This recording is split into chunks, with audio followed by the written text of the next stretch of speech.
Şimdi hocam 15 Mayıs'tan itibaren, sabahtan itibaren şunu düşünelim. Artık yeni bir iklim, artık düşünmeye gerek de yok. Öyle gözüküyor. Yeni bir atmosfer olacak, siyasi atmosfer. Dinamikler değişecek. Yeni bir hükümet kurulacak. Bu süreçte özellikle Kürt sorunu çok merak ediliyor. Kürt sorununun akıbeti, istikbali çok merak ediliyor. Siz daha öncesinden Sayın Özal'ın danışmanlığını yaptınız. Sonraki süreçte yani hem o dönemde Kürt sorunu konusunda bir takım adımlar atıldı, bazı teşebbüsler oldu. Sonraki süreçte Erdoğan döneminde yine daha etkili diyelim bir adım atıldı barış süreci konusunda. Yine bazı görüşmeler oldu. Fakat hepsi akamete uğradı. Sizce yani bu iki biz profile baktığımızda ikisinin de muhafazakar olduğunu görüyoruz. İki şahsiyetinde veya iki hükümet diyebiliriz. Acaba muhafazakar hükümetler Kürt sorununu, Kürt sorunun temelini, bu sorunun çözüm modelini yeterince okuyamıyorlar mı? Yani bu sorunu ancak çözse daha böyle sol zaviyeden bakan bir hükümet mi çözecek? Böyle bir şey söyleyebilir miyiz? Böyle bir kategorizasyon yapılabilir mi? Bu çok ciddi, derin bir tartışmayı davet eden bir soru. Bu şekilde formüle edildiği için özellikle. Şimdi Kürt sorunu son derece karmaşık. Yani ilk planda çok basitmiş gibi gelen işte Kürtlere hakkını hukukunu tanırsanız Kürtlerin Kürt olmaktan gelen bir takım hakları, en başta ana dil, ana dilde eğitim, eğer bu ülkenin eşit vatandaşları ise ana dillerinin ülkenin hiç değilse Kürtlerin çoğunlukta olduğu bölgelerde ikinci resmi dil olarak kabulü. Sonra eğer demokratik bir ülke olunacaksak, biz demokratik bir ülke olunmadan ne ekonomiyi yerli yerine oturtabiliyorsunuz, ne kuvvetler ayrılığı sistemi doğru düz çalışabiliyor, ne adalet tesis ediliyor, ne hukuk devleti olabiliyorsunuz. Bunlar olmadan da modern bir devlet olamıyorsunuz. Müreffeh bir ülke olamıyorsunuz. Her şey birbirine bağlı yani. Öyle bir ülkede de Kürtlerin kendi kendini yönetme hakları da ülkenin diğer kesimlerindeki insanlar olduğu gibi, yani bu kadar bugüne kadar olduğu haliyle merkeziyetçi bir ülke değil, ademi merkeziyetçi bir yapı ki dünyanın birçok ileri ülkesi öyle zaten. Bu coğrafi anlamda parçalanma da değil, tam tersine bütünleşmeyi getiriyor. Daha özgürleşmeyi, daha verimli olmayı, birçok şeyi beraberine getiriyor. Dolayısıyla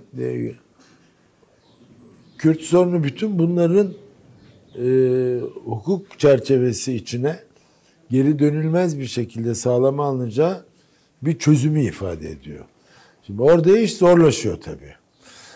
Bir de tabii Kürtler sadece Türkiye'de yaşamıyor. İkincisi Türkiye'deki Kürtlerin önemli bölümünün kendilerine bağlı ve ait hissettikleri siyasi hareketin Suriye'deki yansımasıyla Suriye'nin içinde bir öz yönetim bölgesinin oluşması, Türkiye'nin askeri olarak tam da onu hedef alarak Suriye topraklarında bulunması, yine bir tehdit algısı oluşturarak bütün bunlarla bağlantılı olarak Irak'taki bazı Kürt hedeflerine sürekli askeri hareket yapabilmesi, yani dış politikasının da esasını Kürtlerle ilgili durumların belirlemesi, Kürt sorunu sadece Türkiye içi bir hak hukuk meselesi olmanın ötesine çıkararak güvenlik, askeri politikalar, dış politika bir sürü alanlara yayıyor.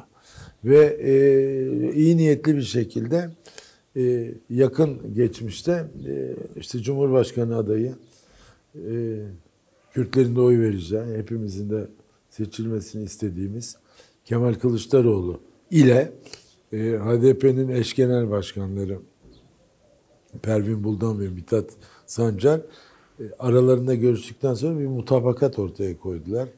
Meclis çatısı altında çözülsün diye. Dolayısıyla bu yeni bir meclisin oluşumu ve Cumhurbaşkanı'nın değişmesi Türkiye'nin tek adam felakete doğru ülkeyi götüren başkanlık sisteminden parlamenter sistemin tekrar inşasına yönelik bir demokratikleşme döneminin başlayabileceği umutlarının bu beklenen seçim sonuçlarıyla oluşması, sizin de ifade ettiğiniz gibi çok geniş kesimlerde de aynı şekilde Kürt sorunun çözüm sürecine giriyor muyuz acaba sorusunu beraberinde getirdi, aynı zamanda isteğini yarattı. Aman inşallah Kürt sorunun çözüm süreci yakında başlıyor gibilerden. İnşallah öyle olur. Yani bu en azından yeni bir parlamento, yeni bir cumhurbaşkanı, demokrasinin yeniden inşa süreci ister istemez Kürt sorununun son 8 yılda üstü kapatılıp betonla adeta örtülüp yok edilmesi, sanki böyle bir sorun yokmuş gibi, bütün Kürt siyasi şahsiyetlerin hapiste tutulması, en önemlisinin 2 yıldır tecrit altında bulundurulması sonuçlarının devam etmemesini kendiliğinden geri getirecektir. Dolayısıyla Kürt sorunun çözüm umutları da bu seçimler sonrası haliyle başlayacaktır. Bu aynı zamanda büyük bir, bu sorunun sürekli ortaya atılması ve sorulması, hatta benim gibi bir iki ismin adaylığı da buna bağlandı. Evet. Herhalde bu iş olacak ki bunlar bu yaşta hayatlarının son demlerini milletvekili yapıyorlar. Demek ki bu iş olacak. Çünkü bu kişiler bu işte çok meşgul. Görev almış, rol almış kişiler zamanda diye. Bu gerçekten böyle olduğundan ziyade bu böyle olma ihtimali var. Yok demiyorum. Ama toplumumuzda özellikle Kürtlerde büyük bir çözüm ihtiyacını da güçlü bir vurguyla ortaya koyuyor ve o iyi bir şey. Yani bu dinamik ister istemez yeni parlamentoda bu sorunu ele almamızı bizi itecek. Fakat her zaman Kürtler büyük hayal kırıklıkları da yaşadığı ve sorun daha da kangrenleşerek geri dönüp devam ettiği için o hayal kırıklıklarına yol açmamak için her vesilede bu soruya muhatap olduğumda ben de şunu söylüyorum. Bu sorun çok girift, çok yönlü, çok muhataplı, karmaşık bir sorun. Dolayısıyla tamam, meclis çatısı aldı. Yeni bir meclis var. Bu meclisi de yeni iktidar blokunu oluşturacak unsurlar da zaten aralarında anlaştılar. Meclis çatısı altına çözelim. Güzel. Meclis başkan vekili, grup başkan vekilleri, ilgili partilerin, işte Cengiz Çandar falan gibi bu işte de meşgul adamlar var. Onları da yanlarına katarız. Konuşsunlar, çözsünler. Yok, keşke o kadar kolay olsa bu iş yani. Daha gidecek epey yolumuz var. Evet. Tam da bu noktada hocam siz bahsettiğiniz yani önemli isimler. Ama aslında bence üzerine durulması gereken asıl isim, kendisi şu an İmralı'da, orada tutsak, PKK lideri Abdullah Öcalan. Yani Kürt sorunu konusunda bir adım atılacaksa öncelikle onun üzerindeki o tecridin ortadan kalkması gerekmiyor mu? Yeni hükümet tecridin kalkması açısından kısa sürede bazı adımlar atabilir mi sizce? Kısa sürede ama. Vallahi çok net cevap veremiyorum. Bir yeni hükümeti bir kere yeni parlamentoyu görmemiz lazım. Seçim sonuçlarını dolayısıyla öncelikle görmemiz lazım. Bütün iyimserliğimiz bir yana. Ama şunu söyleyebilirim. Yani bir sır daha söyleyeyim. Sır da sayılmaz çünkü ben bundan 3 yıl önce 2020 yılında Kürt sorunu tarihçesi, barış süreçleri ne oldu ne olmadı hepsini kapsayan ve sanırım Kürt sorunu tarihçesi, yapısı, özellikleri ve barış süreçlerini kapsayan en kapsamlı kitaptır. İngilizce yayınlandı. O kitabın içinde şimdi söyleyeceğimi yazdım. Tayyip Erdoğan'ın şahıs olarak bana en sinirlendiği hususlardan biri. Ben TESEV adına 2011 yılında bir rapor yayınlamıştım. O raporu yayınlamak için 100 kişiyle konuştum. 50 hükümet ve rejim temsilcisi unsurlar, Cumhurbaşkanı'ndan Dışişleri Bakanı, İçişleri Bakanı'ndan Emniyet Genel Müdürü'nden, Başbakanlık Müsteşarı'ndan MİT Müsteşarı'na kadar ve aynı zamanda Kürt unsurlar. Abdullah Öcalan'la avukatlar aracılığıyla bu konuda yazıştım. Kandil'e gidip Murat Karayılan'la görüştüm. PKK'nın ileri gelenleriyle değişik dönemlerde ileri gelenleriyle konuştum. Zaten raporun sonunda hepsinin adı var. Sadece şu kişi bana böyle dedi demeden şu kişilerle görüşülerek isimleri yazıldı. Bütün onlardan alınan izlenimler, bilgiler ışığında bu raporu, 100 sayfalık bir rapor. 2011 yılının Haziran ayında yayınlandı. 2011 seçimlerinden hemen sonraydı. Tam raporun yayınlandığı sırada Oslo görüşmeleri varmış arka planda. Sonradan öğreniliyor, öyle oldu. Ama bir ateşkes dönemiydi ve bir tür barış süreci vardı. O Silvan, meşhur Silvan olayıyla havaya uçtu o süreç. Bizim rapor da havaya uçtu onunla beraber. Savaş başlayınca PKK dağdan iniş, PKK nasıl silah bırakabilir? Kürt sorunun şiddetten arındırılarak çözümü başlıklı ön sayfasındaki raporun bir arşiv belgesi olarak değeri hala devam ediyor bence ama uygulanabilirlik imkanı o sıra içinde kalmadı ama o raporun içinde Tayyip Erdoğan'ı bana yönelik çıldırtan nokta duydum bizzat onun ağzından bana gelen bilgiyle az önce sözünü ettiğim İngilizce yayınlanmış 2020 baskılı kitabımda var bu. Söyleyeceğim. Diyor ki bu Cengiz Çandar denen adam diyor Kürtlerin kafasına ne sokuyor diyor. Abdullah Öcalan'ın şartlı olarak diyorum aşamalı olarak serbest kalması dan söz ediyor ve onun aşamalarını yazmış diyor. Kürtlerin kafasına böyle şeyler sokuyor diyor. Abdullah Öcalan'ın serbest kalmasına ilişkin olarak. Kuş kafeste diyor. Aynen kendi tabirinden bahsediyor. Kuş kafeste diyor. Kafes benim elimde diyor. Bu adam ne yapıyor? Ne yaptığını zannediyor benim için. Kuş kafeste kafes benim elimdeyken önerdiği şeylere bak diyor. Aşamalı olarak nasıl Abdullah Öcalan serbest bırakılır. Ben de bunu söyleyen kişiye dedim ki git ona söyle dedim yani. Başbakandı galiba o zaman. Başbakana raporun amacı Kürt sorunun barışçı yoldan çözümü yani şiddetin sona erdirilerek silahların nihai olarak PKK tarafından terk edilip bu sorunun çözümü. Peki hareketin lideri ve ağırlaştırılmış müebbet orada ölecektir kararı almışsınız. Çözeceğiz. Böyle çözüm olur mu? Yani hem hareketin lideri olacak o hem hapiste ölmesine karar vereceksiniz ve hapiste tutacaksınız ve çözeceğiz. Niye yanaşsın çözüme? Ne o ne de yönetiyor. Mantığı yok bunun. Ama Türkiye'nin dengeleri şu bunu gözetiyoruz. O yüzden hadi yarın bırakamazsınız. Onu da anlıyoruz. O yüzden aşamalı olarak nasıl olabilir bu? Yani hangi aşamalardan geçerek serbest bırakılabilir? Bunun örneği var mı? Dünyada var. Nelson Mandela var. Nelson Mandela'ya uygulanan neyse bunu Türkiye şartlarında uygularsanız Türkiye şartlarına adapte etmeye kalkarsanız olur. Şimdi yalnız bu 2011 yılındaydı. Şimdi Tayyip Erdoğan'ın ne bana ne kimseye bu konuda söyleyecek sözü yok.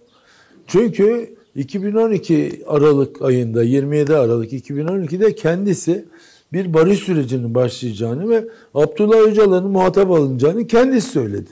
Ve başladı.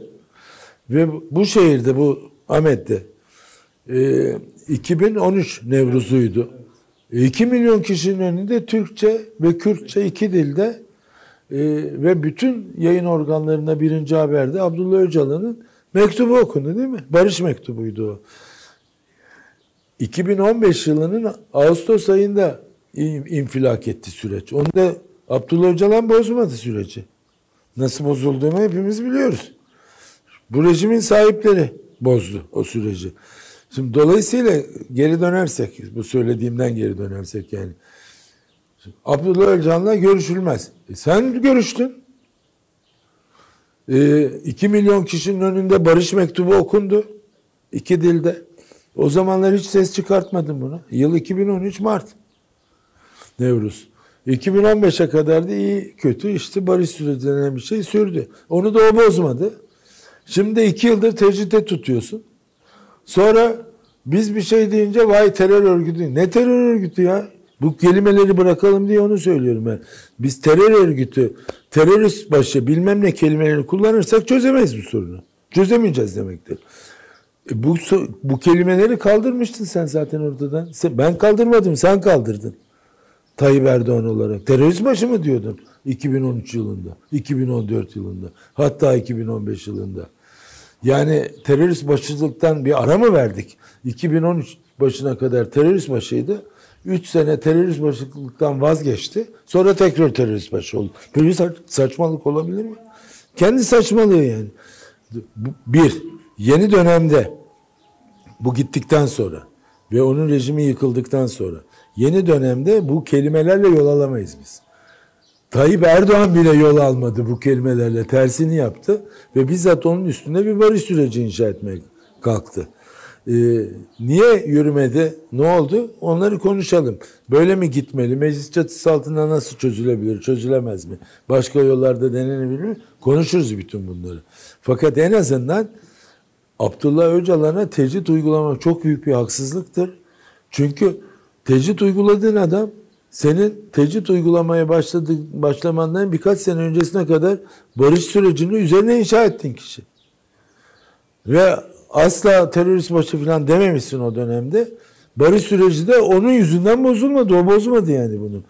Niye terörist başı oluyor birdenbire tekrar? Niye tecrit ediyorsun onu? Niye? Ve bunu yapanlar gittikten sonra yeni iktidar sahipleri bu konularda çok eğitimli ve bilgili değilse bizim gibilerin meclise girecek olan oynayabilecekleri ilk planda kısa vadeli ilk rol budur. Gelin arkadaş biz size anlatalım bu işin arka planını. Bu iş nereden başladı? Nasıl ilerledi? Nereye geldi? Sonra ne oldu? Sakın siz bunlar gibi yapmayın. Bunlar işi berbat etti ve gittiler bakın. Siz onlar gibi olmak istemiyorsanız ve iyi bir yolda yürümek istiyorsanız, ülkeyi gerçekten barışa kavuşturmak istiyorsanız, ekonomi diye de bir derdiniz var. Barış olmadan ekonomi filan da toparlanamaz. Hukuk devlette oluşmaz. O yüzden gelin siz bizi dinleyin diyeceğiz. Ve umarım gerçek Kürt sorunun çözümü uzun bir vadeyi elbette alacaktır. Boş yere hayal kurmayalım ama kısa vadede en azından yeni iktidar sahiplerine bazı şeyleri benimsetmekte onların öğrenmelerini bizim gibilerin herhalde olumlu bir rolü olur ve olmalıdır diye düşünüyorum. Hocam artık yavaş yavaş programımıza sona doğru yaklaşıyoruz. Şimdi şunu sormak istiyorum size. Erdoğan hükümeti git derse veya Erdoğan'ın saray rejimi yıkılırsa özellikle bunun Güney Kürdistan'a yansıması nasıl olur? Şimdi siz tabii bölgeyi yakından biliyorsunuz. 73'ten beridir hem MAM Talabani ile bir tanışıklığınız var. Barzani ailesini yakından biliyorsunuz. Bölgenin yapısını, dokusunu iyi biliyorsunuz. Buradaki hükümetin gidişi orayı nasıl etkiler? Barzani ailesinin varlığını zayıflatır mı? Ne düşünüyorsunuz? Yani benim sizin soruda ifade ettiğiniz anlamda o liderlikleri tanımam.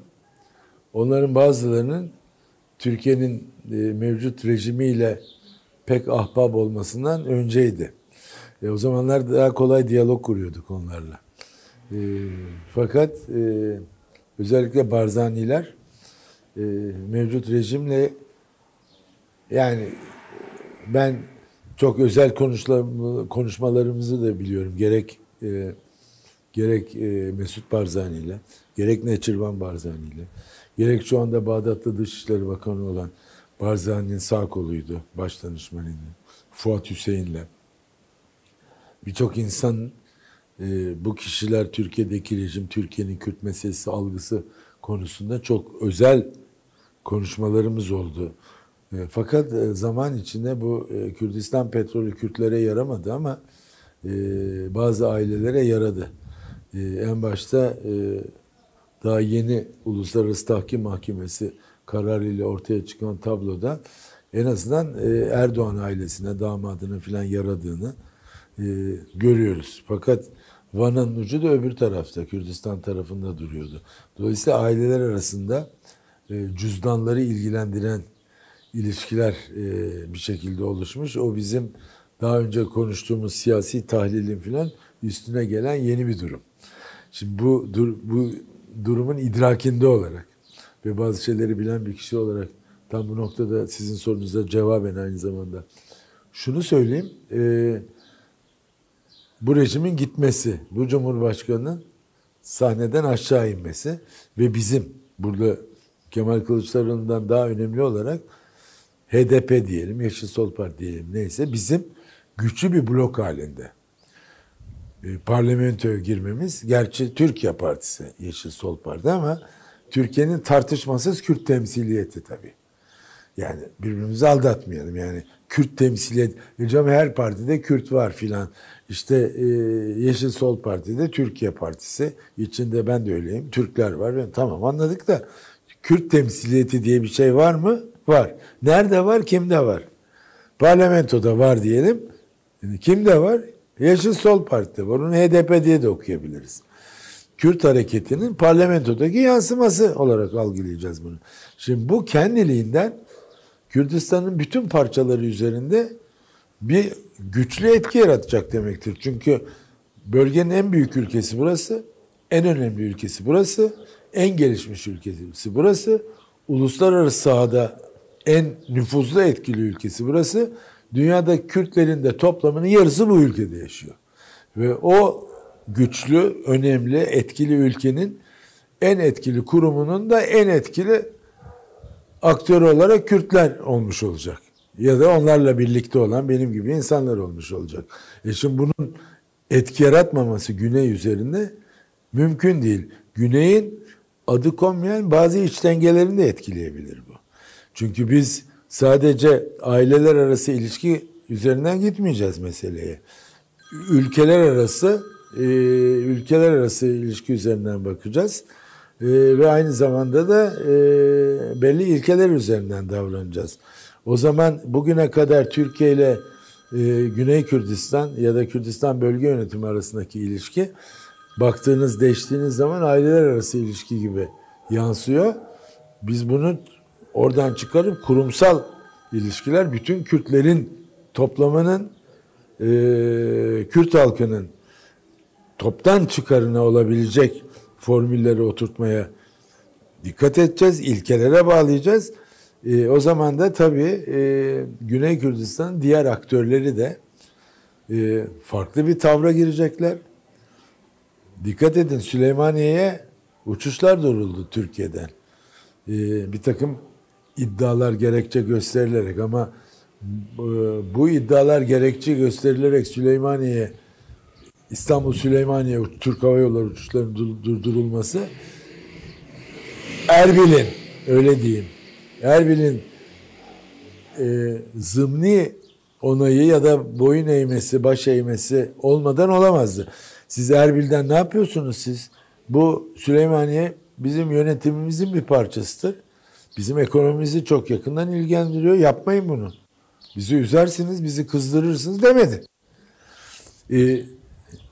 Bu neyi gösteriyor? Güney Kürdistan'da da bazı dengeler var ve Erbil'deki yönetim Süleymaniye olduğundan Ankara'ya kendisini daha yakın hissetmek istiyor.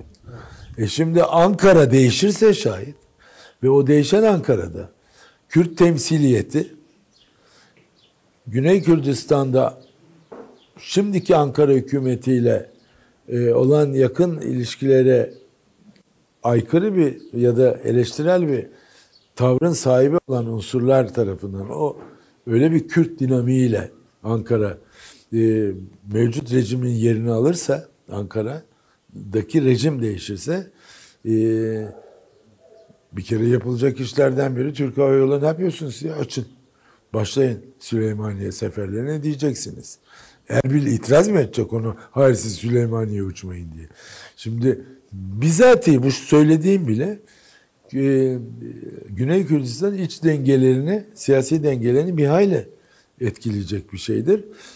Dolayısıyla seçimlerden sonra ortaya çıkacak tablo bizim tasavvur ettiğimiz, arzu ettiğimiz ve muhtemelen öyle gerçekleşecek ise bu bugüne kadar olandan farklı bir denklemi Türkiye ve Güney Kürdistan arasında, Ankara ve Erbil arasında farklı bir denklemi ortaya koyacaktır.